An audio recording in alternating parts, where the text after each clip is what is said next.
Andrea Soudiva, recruter et motiver les meilleurs SEO. Alors, je suis GC SEO Noob. Je fais de la rédaction avec l'intelligence artificielle. Et c'est pas moi qui vais faire la conférence, c'est Hervé Bourdon de Digirox. Et on va lui poser la question, comment tu vas me faire venir chez toi? Comment je vais te recruter? Bonjour. Il y a un petit générique, c'est ça? Bienvenue à tous. Merci d'être là. Qui recrute ici, là? Qui est patron d'agence? Ah ouais, quand même. Plus haut, parce que j'ai les spots dans le nez. Très bien. C'est presque la moitié de la salle. Qui a du mal, une souffrance, petite ou forte, à recruter? Bon, les autres, vous pouvez sortir. Je plaisante.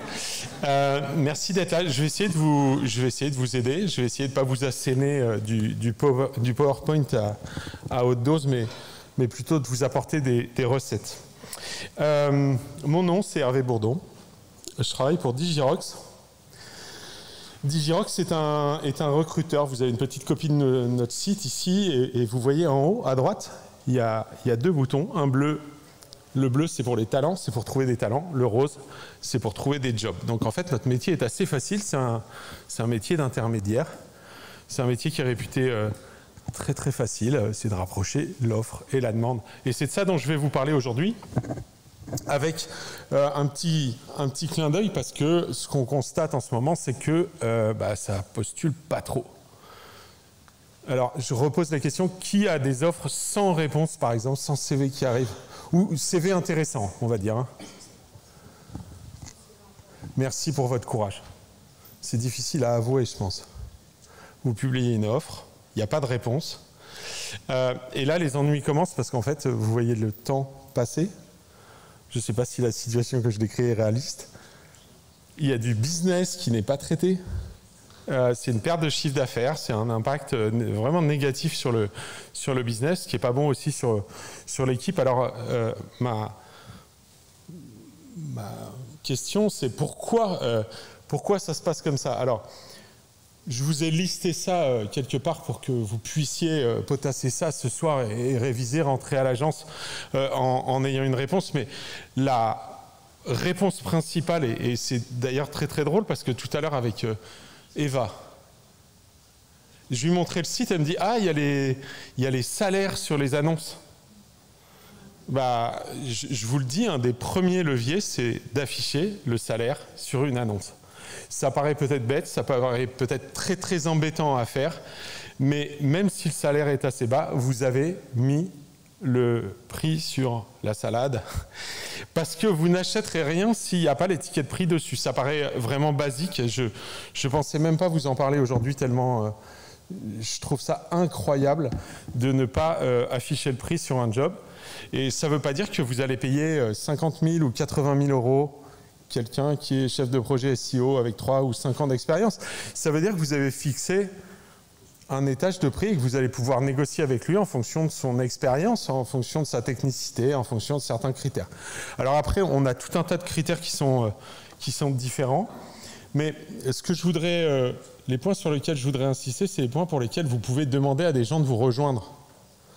Que font les gens qui ne viennent pas postuler chez vous? Est-ce que vous êtes déjà posé cette question? Ils jardinent? Ils vont où? Ils sont freelance. En fait, c'est aujourd'hui le réservoir de professionnels qui manquent et soit pas encore sortis de l'école, soit pas compétents, on n'en parle pas, soit freelance. Votre principal compétiteur ne sont pas les autres agences. Ce sont principalement des jeunes qui se sont établis en freelance. Je fais une courte parenthèse, on a le même problème dans le recrutement. Depuis 4 ans, il y a de nombreuses personnes qui se sont installées en recruteurs indépendants. Ils ont un ordi, font des visios, ils publient des annonces, ils reçoivent des CV et puis ils font le recruteur pour vous. Peut-être que certains d'entre vous, vous avez confié à des recruteurs indépendants de pouvoir recruter pour vous. Et pourquoi pas, hein? C'est pas ridicule pour une entreprise de faire appel à un SEO freelance. Mais aujourd'hui, quand vous publiez une offre, vous avez en face de vous qui? Vous avez quelqu'un qui a un petit peu d'expérience et qui se dit, bah moi, si je vends une presta à 5 000, à 10 000, à 15 000 par mois, à la fin de l'année, j'ai de quoi me payer, j'ai de quoi payer mes charges. Donc, qu'est-ce qui va faire que vous allez pouvoir proposer un job et être attractif face à ça? C'est ça la vraie question. Est-ce que vous êtes OK là-dessus, sur ce plantage de décor, concurrence avec des freelances et pour eux, alternative? Donc ça, c'est un point qui est très important, avec l'image d'un environnement de travail stressant, ça c'est certain. Je le vois en enseignant en master, par exemple. Il y a une partie toujours de la classe, une partie des étudiants qui sont dans de grandes agences. Ils vendent souvent de l'espace, ils font plutôt du SIA que du SEO. Et ils sont à l'école en fait, hein. Ils ne sont pas très bien payés et ils continuent à apprendre des trucs dans des conditions qui sont difficiles, mais qui va leur donner une prime derrière à la sortie de « je suis bien formé, je sais avoir une relation client, je sais faire du reporting, je sais monter un dossier, etc. » Hello. Manque de flexibilité, ça va avec. Bon, je vous ai listé tout ça, mais encore une fois, mon but, c'est pas de vous balancer de la slide. Alors, ce mythe de freelance, il peut s'analyser en côté obscur ou côté clair. En fait, c'est très très simple. Mais si jamais vous tenez un postulant, un CV, ou si dans votre réseau, je vais y revenir à la fin, vous rencontrez quelqu'un qui projette de s'installer en freelance plutôt que venir chez vous, vous avez quand même des arguments à faire valoir. Alors, on n'est pas dans un club de motivation personnelle. Je ne suis pas là pour vous gonfler à bloc façon dirigeants commerciaux de France. Quoique je le ferais bien, ça serait drôle. Mais vous avez des arguments à faire valoir. Ça, c'est la bonne nouvelle. Parce qu'en face de vous, vous avez quelqu'un qui n'est pas forcément expert du développement commercial. C'est sympa de vouloir s'installer en freelance, mais quand au bout de 6 mois, ou plutôt au bout de 2 ans, quand les indemnités chômage s'arrêtent, ou moins maintenant, je suis de l'école ancienne, peut-être que ça s'arrête beaucoup plus tôt maintenant, pas d'indemnité chômage, la nécessité de faire du développement commercial, de ne pas avoir un chiffre d'affaires en taux ondulé. Vous savez, je fais un effort commercial et puis après un cycle de vente, ça s'arrête, il faut que je recommence, 2 mois de vache maigre, machin. Expert en administratif. S'occuper de son URSSAF, pas terminer en short au mois d'août, s'occuper aussi de gérer ses propres fournisseurs, de payer ses outils, de payer tous ses abonnements à des tools SEO divers et variés, etc. Vous avez quand même en face de vous quelqu'un qui a peut-être déjà tenté l'aventure ou qui est prêt à la tenter, à qui vous pouvez dire « je t'offre une stabilité, je t'offre de la formation ». Je t'offre un parcours professionnel, je t'offre un service commercial. Donc là, la force, elle est quand même chez vous. Et puis, pour moi, aujourd'hui, c'est confortable parce que cette conférence, on en a parlé il y a plusieurs mois. En 2-3 mois, là, Winter is coming. Il y a quand même beaucoup plus de monde qui cherche la douce chaleur d'une agence qui pourra l'accueillir. Plutôt que d'aller au combat trouver de nouveaux clients. Vous êtes OK là-dessus? Vous êtes gonflé à bloc? Bien. Alors, je vous ai listé stabilité financière, avantages sociaux et professionnels, les charges administratives, l'isolement, les aléas commerciaux. L'isolement. Gardez aussi ce point-là, c'est hyper important. Nous, Digirox, on se bat non pas contre ou pour le télétravail, le full remote, mais c'est quelque chose qu'il faut vraiment prendre en compte de manière très sérieuse. C'est comment on panache les périodes de temps, de partage, de sociabilisation. Et ça, c'est un point qui est hyper intéressant pour vous en tant que patron d'agence, c'est celui de pouvoir maîtriser cette question des relations sociales, des relations avec le client, des relations avec le collègue, des relations avec le spécialiste d'autre chose, des campagnes, des stats, du reporting, de la relation client. Donc ça fait une vie professionnelle intéressante et souvent plus intéressante que celle du consultant dans son coin qui quand même peut se désociabiliser assez facilement. Donc côté clair, je vous ai listé à peu près l'opposé.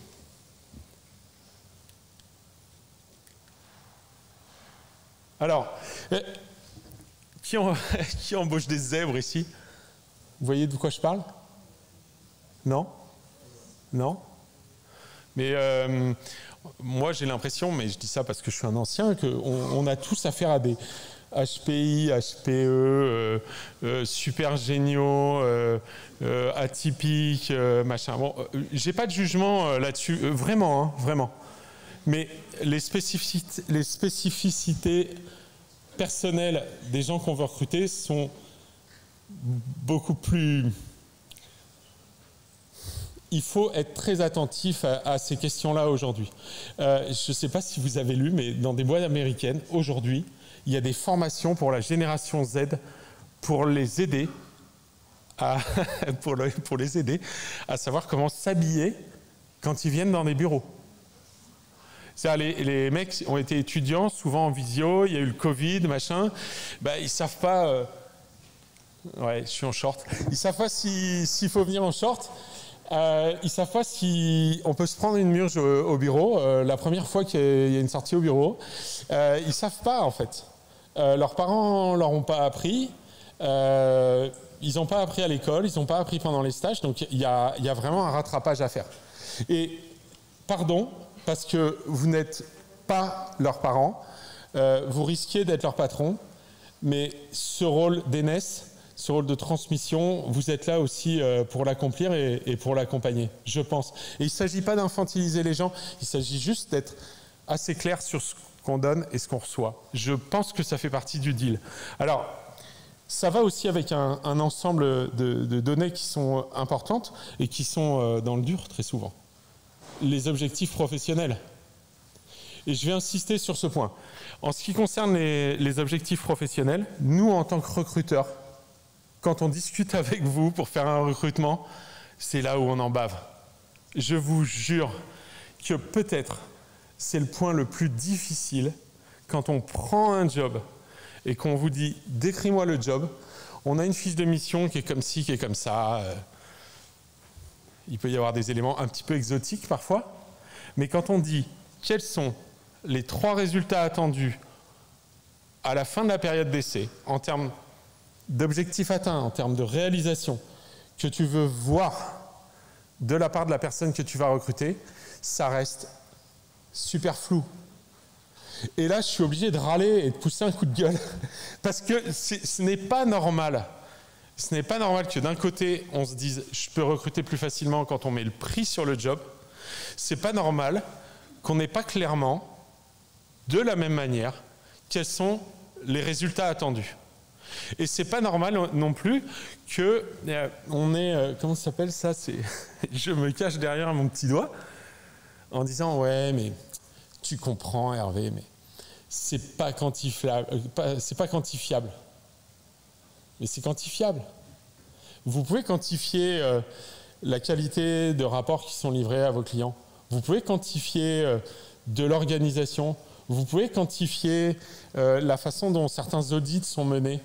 Vous pouvez quantifier comment se passe la relation avec le service commercial s'il y en a un ou avec les clients, le nombre d'interactions, quels sont les retours des clients, demander des évaluations. Donc ça, en tant que boss, je pense que c'est un des leviers principaux. C'est celui d'entrer dans quelque chose qui est rationalisé par rapport au point irrationnel de qu'est-ce que j'attends réellement. Alors, ça va avec des choses beaucoup plus larges comme l'impact sociétal ou la manière de communiquer, vous le comprenez bien. Mais sur cette base du quantifiable, des objectifs, je pense que vous ne pouvez pas transiger. Et si je vous interroge un par un ici, vous allez me dire « oui, je sais très bien ce que j'attends de mon recrutement », mais vous pouvez peut-être faire votre auto-examen, hein, on n'est pas là pour faire une confession publique, mais c'est vraiment le point le plus difficile. Alors, il y a la question des rôles, en fait. Je pense qu'on peut se détendre. Si on imagine ça sur le ton du jeu quasiment. C'est-à-dire que dans les relations professionnelles qu'on a pu vivre quand on est né entre 1965, je suis large, et 1980, où l'autorité, l'organisation, une certaine inflexibilité était présente. Je pense qu'on ne peut pas rester sur ce ton-là. Et qu'en fait, on parle de gamification, on parle de rôle, on parle de relations, etc. C'est assez intéressant de repenser les rôles et de se poser la question de qu'est-ce qu'on attend les uns des autres, mais comment sont établies ces relations. Et je crois que cette question, elle est vraiment intéressante parce qu'elle peut déboucher sur un partage des tâches qui est différent, et aussi sur des attributions d'attente qui eux aussi sont quantifiées. Je pense que qui est dans une agence où il y a plus de 10 personnes ici? Ok, quand même, plus de 50? Ok. Je pense que c'est intéressant quand on peut enrichir les tâches en faisant que la relation fasse partie du job et pas avoir quelqu'un qui est dans son coin à pondre de la stat toute la journée, si c'est quelqu'un qui fait de la data, ou essayer justement d'établir de quelle manière les gens vont pouvoir bosser ensemble. Un des points qui est vraiment important dans ce domaine-là, à mon sens, c'est ce qu'on considère comme de l'évolution professionnelle. Avec René qui est ici, là, on participe à un blog, podcast ensemble. Et dans la bande, on a quelqu'un qui travaille en Angleterre. Son job, c'est Subject Matter Specialist. C'est une jeune femme qui a une quarantaine d'années, qui, si elle était en France, aurait un développement de sa carrière qui serait basé sur du management. C'est pas la question dans les sociétés anglo-saxonnes en particulier. On a des gens pour qui le parcours professionnel, la trajectoire et la récompense de l'acquisition de certaines compétences de très bon niveau passent sur des jobs qui sont assez panachés. C'est pas de la spécialisation, mais c'est de l'expertise et qui n'est pas forcément couronné par un rôle de manager.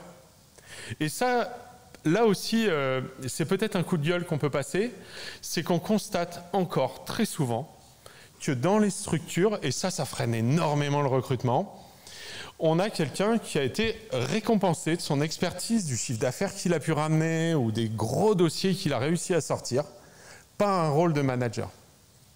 Alors, les effets pervers, vous les connaissez vraiment. On a quelqu'un qui est dans une position souvent qui est défensive par rapport à un candidat vraiment qui fait le poids, qui a la niaque, qui en veut, etc. Et puis on a un manager qui dit « Oula, avec celui-ci, mon rôle va peut-être être remis en cause ».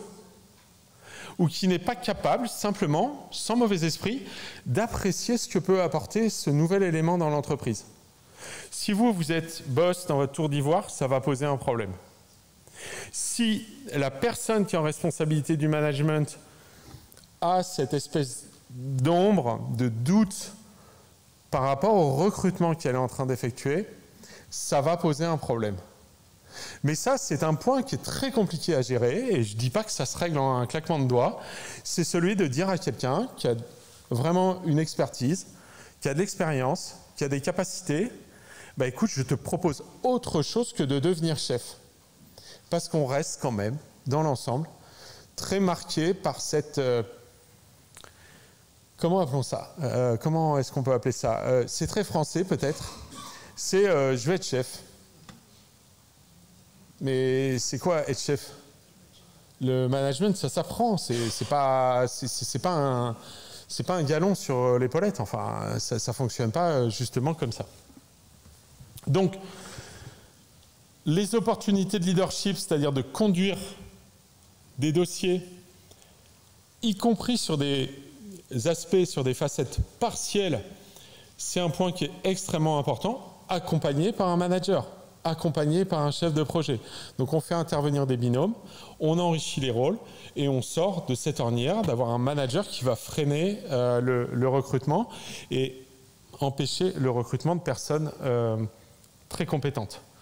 Et ça, ce point-là, quand vous aurez réussi à construire dessus, c'est un point qui s'évoque dès le recrutement.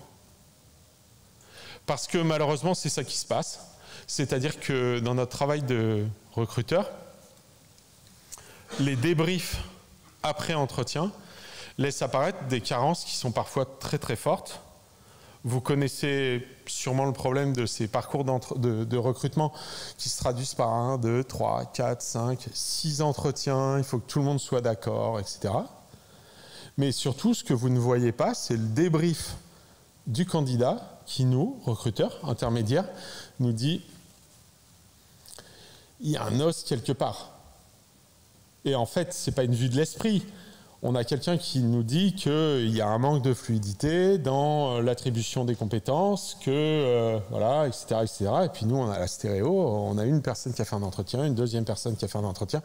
On sait que ça ne fonctionne pas. Et c'est un message qui est difficile à faire passer au sein d'une agence. On a un manager qui recrute, le patron d'une agence.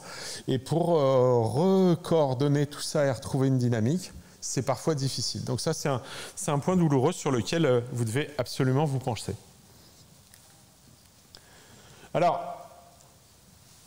vous remarquerez quand même que je ne parle du salaire, c'est pas vrai, j'ai failli raconter une histoire.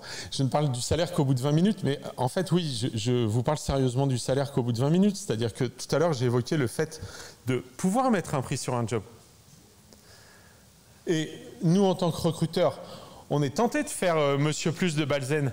Ah, tu me proposes un job de junior, 36K, c'est bien payé, c'est mal payé, hein, je ne sais rien, rajoute un peu d'argent, ça facilitera le recrutement.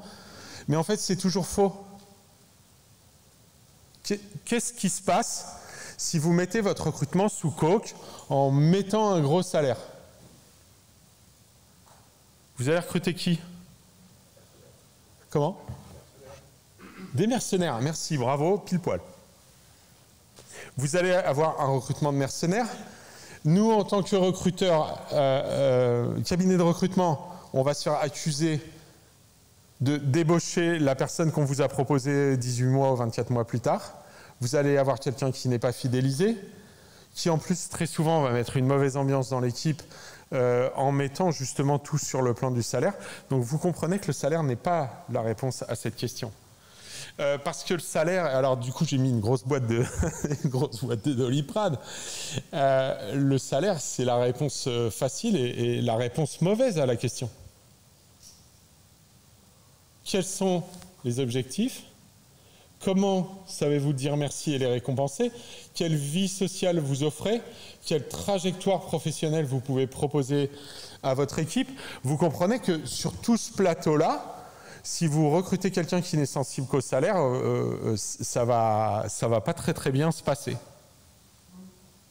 En fait, j'ai tout dit. Il y a une dernière chose. Je fais mon Steve Jobs. Quand vous venez nous voir, nous, recruteurs, notre job, comme Steve, notre job, c'est pas de faire les urgences. Vous êtes un salon, là, qui recrute? Rappelez-moi, qui recrute? Je vais vous donner vos devoirs, là. C'est-à-dire qu'en fait, vous ne devez pas circuler en binôme. Vous devez vous balader tout seul dans les couloirs. Quand vous voyez un copain, vous l'évitez. Vous allez au bar, vous parlez à des inconnus. Vous donnez votre nom, des cartes de visite. Vous devez étoffer votre réseau pour que dans 1 mois, dans 3 mois, dans 6 mois, dans 2 ans, vous ne veniez pas voir Digirox et vous ayez sous la main un réseau relationnel qui vous permet de dire « Ah ouais, on s'est vu à un salon il y a 1 an. Là. Ah ouais, on avait parlé d'intelligence artificielle, c'était bien, ouais. Ouais, ok, je me souviens, machin et tout. » Vous vous rendez compte qu'en fait, tout ce job de recrutement, il peut être fait très longtemps à l'avance d'une manière extrêmement décontractée. Au lieu qu'on vous facture des milliers d'euros, mais faites le job. Mais vraiment, faites le job. Moi je demande à être au chômage. Faites le job. Parce que, comment voulez-vous vous marier avec quelqu'un en venant voir un Hervé Bourdon en lui disant « Ouais, je voudrais avoir quelqu'un dans l'équipe dans 1 mois, là. » Il n'y a que des fous qui peuvent faire ça. Je vais voir Eva, je lui dis dans 1 mois, tu es dans un nouveau job. Donc ça se prépare maintenant. J'insiste vraiment sur ce point. Alors, je vous ai encore fait la diapo qui donne mal à la tête. Ah non. Comment se porte votre pépinière de recrutement? Parce qu'en fait, vos futurs good guys de l'équipe, bah, ils sont autour de vous aujourd'hui. Vraiment. Vous êtes OK avec ça? En fait, mon vrai conseil, je vous le donne. Les éventuels indépendants, les emmerdeurs qui vont discuter le salaire, mais aussi les objectifs, qui vont vous demander tout un tas de trucs, ce sont eux vos meilleurs recrues. Ce ne sont pas les bénis oui-oui, à savoir s'il y a des tickets restaurants, du full remote ou pas, ou machin, c'est pas eux. Vous le savez très bien, en fait. Ce sont des gens qui sont passionnés par le job et à qui vous allez passer un dossier de e-commerce avec un catalogue super pénible à référencer, qui vont être excités comme des puces. Vous voyez la bave aux lèvres et le mec il vous dit ouais, là, on va faire un truc, j'y pensais. Voilà, en fait, vos moins séduisants candidats sont vos futurs meilleurs recrues. C'est ça que j'ai à vous dire. Ceux qui pourraient être indépendants. Ce sont vos meilleurs candidats. Eva, on en est où sur le timing? 10 minutes encore. Ah, on va pouvoir faire des questions-réponses. En plus, j'en vois 2 là qui ont plein de questions. Alors, en tout cas, je suis à votre disposition pour discuter maintenant ou plus tard. Je vous ai mis mes coordonnées et vous pourrez télécharger évidemment le support. Alors, moi, je suis venu pour discuter avec vous parce que c'est pareil, en fait. Je ne suis pas venu pour recruter, hein, mais ce qui m'intéresse, c'est d'échanger avec vous. Alors d'abord, il faut que tu poses la question mug. Il faut que je pose la question mug. La question mug. Alors, il y a un magnifique mug à gagner. Quel est le nom de la personne qui a fait l'introduction tout à l'heure? Qui veut répondre? T'as pas articulé. Il y a un candidat là. Bon, je suis désolé, j'ai pas son nom, mais je sais qu'il fait du contenu avec l'IA. Ouais, c'est beau, bravo. On l'applaudit bien fort. Bravo.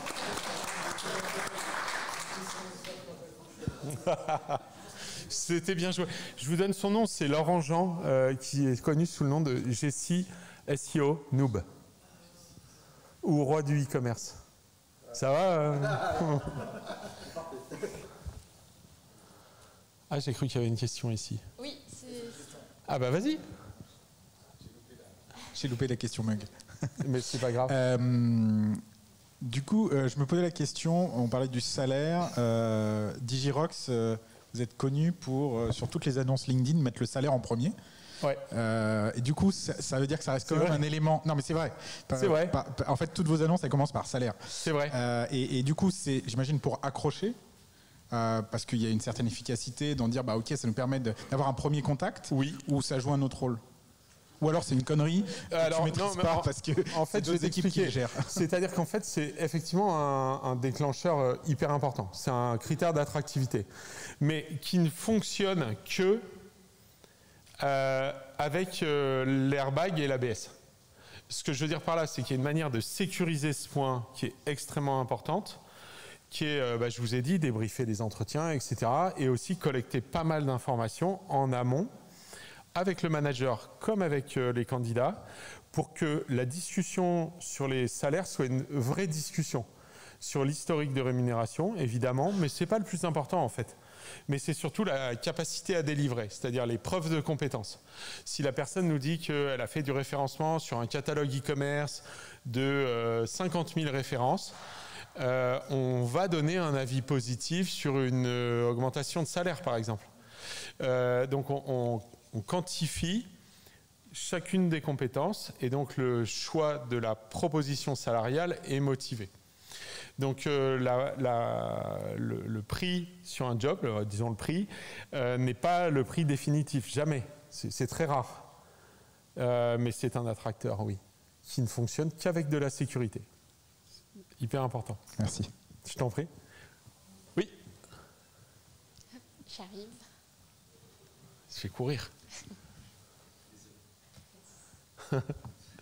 Bonjour. Bonjour. Merci pour pour la conférence. Avec joie. Moi qui suis d'une génération intermédiaire, parce que tu parlais je te tutoie, des dates tout à l'heure, donc début des années 80, où on a le cul un peu entre deux chaises, justement. Au niveau recrutement, où est-ce qu'on place le curseur? Elle est un peu large ma question, mais où est-ce qu'on place le curseur entre les jeunes, alors là je parle vraiment de la nouvelle génération SEO, ou en général dans le recrutement, qui ont des demandes, ce que tu disais, ticket resto, télétravail, enfin un peu le package complet, et derrière ce que tu évoquais, de dire bah oui, mais nous on cherche des gens qui sont passionnés, qui ont envie, qui donnent un peu un sens au travail. Et voilà. Et où est-ce qu'on arrive, de quelle manière toi, en tout cas peut-être me donner des tips, hein, tu arrives à mettre ce curseur et à réussir à sortir le vrai du faux, quoi, tu vois. Non, mais en fait c'est un des points clés. Quand vous allez chez un commerçant, récemment j'ai voulu acheter du thé pour faire un cadeau. J'y connais rien, je ne bois pas de Lipton, mais du Twinning, toujours le même depuis très longtemps. Donc je me retrouve face à cette dame qui a des rayonnages infinis avec toutes sortes de sachets, machin et tout. Son talent, ça a été de me poser les bonnes questions et on s'est mis à parler de thé. Et elle a réussi à me faire décrire la personne à qui je voulais l'offrir, qui aime le whisky, les cigares, machin, m'envoyer sur des thés fumés d'originaire de je sais pas quoi. On s'est mis à parler boutique. Tu peux pas demander à quelqu'un s'il est passionné. Non, bien sûr.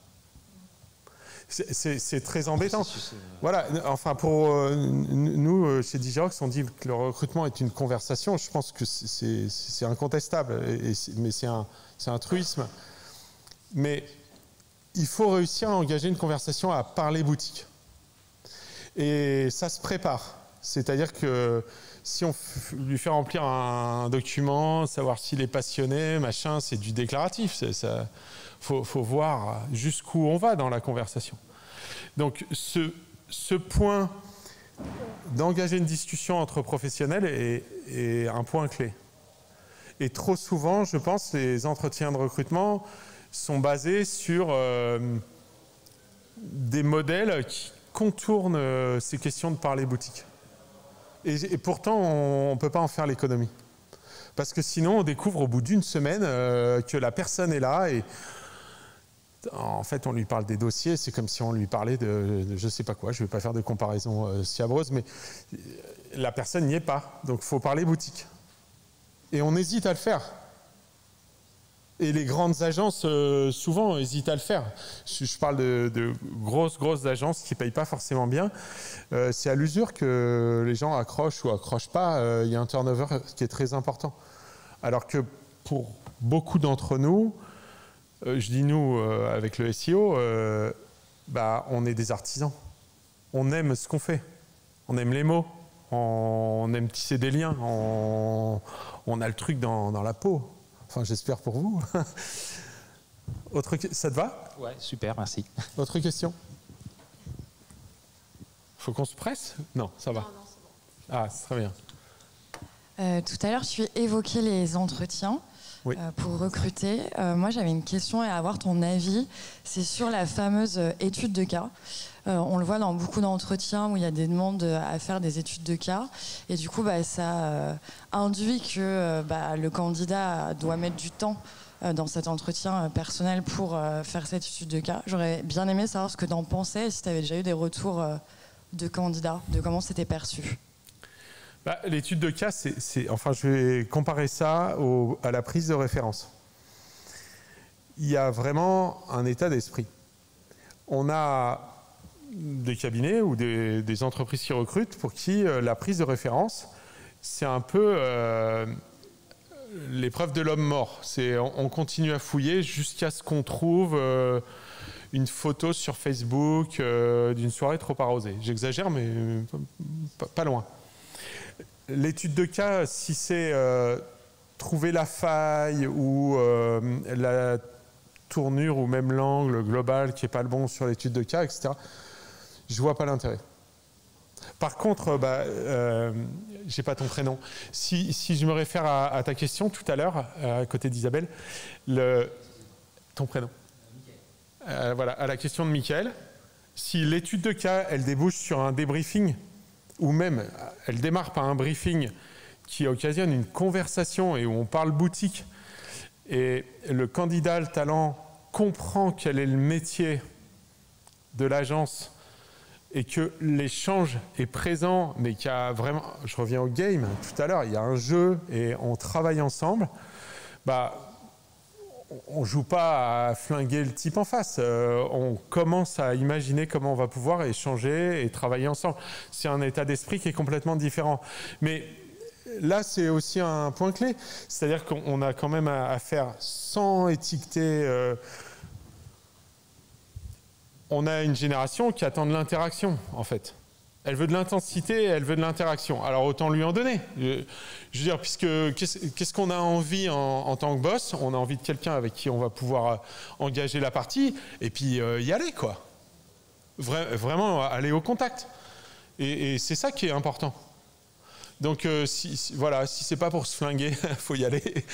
Mais bon état d'esprit surtout. Enfin, je vous donne mon avis personnel. Hein,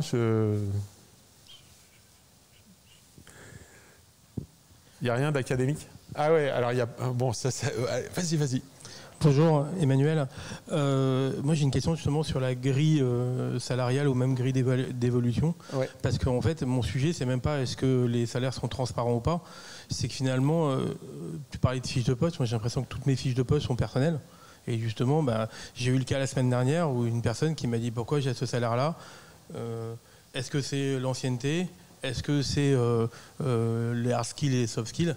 Et en fait, je n'arrivais pas à lui répondre autre chose que voilà ton niveau et ne te compare pas à toi-même. Compare-toi à l'évolution que tu as. Alors, je vais botter en touche très directement. Je vais te dire, fais-toi aider par un RH externe. C'est le cas. Comment? C'est le cas. Bon, non, mais c'est la bonne piste parce qu'en fait, c'est vraiment multifactoriel, c'est compliqué. Donc, il faut poser un truc, il faut analyser et puis poser une préconisation là-dessus. Parce que moi, j'ai refusé j'ai un an de ça, mais il faut le refuser. Je l'ai refusé parce que ma réponse était Mbappé. J'ai 17 ans, je mets un triplé. Mais c'était peut-être Mbappé. On enchaîne rapidement. Ouais, et puis il y a René aussi. Merci Emmanuel pour ta question. Bonjour Charlotte. Bonjour Charlotte. Petite question sur cette nouvelle génération, parce que je suis de la génération de Mickaël. Moi, j'ai une femme des années 80, comme la chanson. J'ai souvent des candidats de cette nouvelle génération qui, à un moment donné du processus, me ghostent ou ghostent les prochains interviews. Est-ce que vous auriez des petits tips sur la longueur du process d'embauche, sur le nombre d'entretiens ou ces petites choses comme ça? Alors, je dois te dire un truc, c'est que c'est aussi douloureux pour nous, professionnels, que pour toi. C'est affreux. Moi, j'ai pas de tips, j'ai juste un tempo à respecter, c'est-à-dire que si quelqu'un candidate et qu'on souhaite donner une suite favorable, et même si on ne souhaite pas donner une suite favorable, c'est plutôt 48-72 heures pour répondre que 3-4 jours. En tout cas, une semaine, genre, j'attends d'avoir des CV, c'est trop long.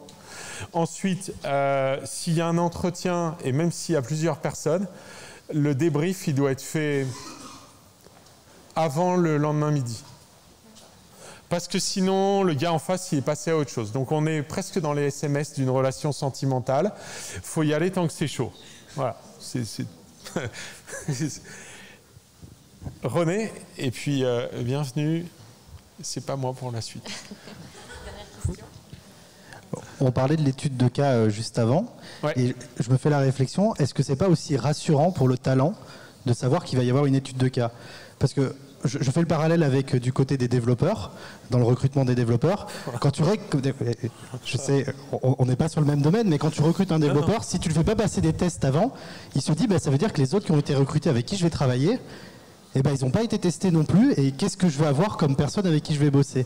Et est-ce que l'étude de cas ne serait pas aussi un moyen de rassurer en disant on prend les choses au sérieux Et les personnes avec qui tu vas bosser, elles sont passées par ce process aussi. Alors, je suis OK pour dire que l'étude de cas, quand ça commence vraiment à chauffer, on est dans le big love, on sent qu'on va avancer, on garde l'hypothèse de faire ça pour construire, pas pour détruire la personne qui est en face. Pourquoi pas? C'est une preuve de sérieux. Mais il faut quand même considérer certains candidats qui sont sur 3 ou 4 jobs simultanément. Et il ne faut pas être le plus lourd des recruteurs qui sont en face d'une personne. Donc là, il y a un peu de qualification à faire. Donc si la personne qu'on a en face de soi, elle a validé le fait qu'elle n'était pas sur 3 ou 4 process en même temps, machin et tout, on va lui proposer quelque chose d'un peu lourd. Mais attention quand même, quoi. Je refais le parallèle avec la relation sentimentale. On ne peut pas lui proposer des fiançailles le lendemain du resto. Il faut y aller en douceur. Voilà. Ce sera peut-être le mot de la fin. Oui, merci beaucoup Hervé. Avec grand plaisir, merci. Merci.